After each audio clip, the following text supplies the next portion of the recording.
piece from Open Circle creates a new piece based on the length of selected elements.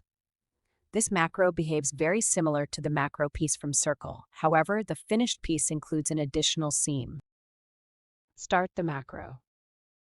Within the editor, different settings regarding the shape of the new piece can be changed. The different versions are displayed on the right side of the window.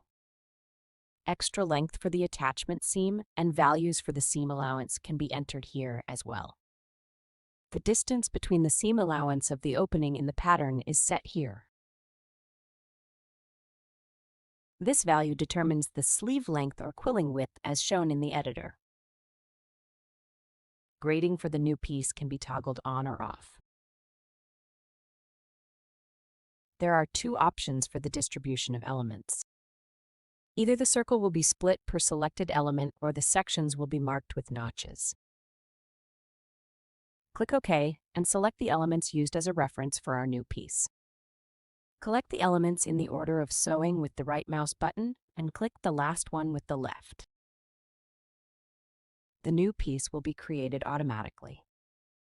After the process is complete, the piece is attached to the mouse cursor and can be placed within the working area.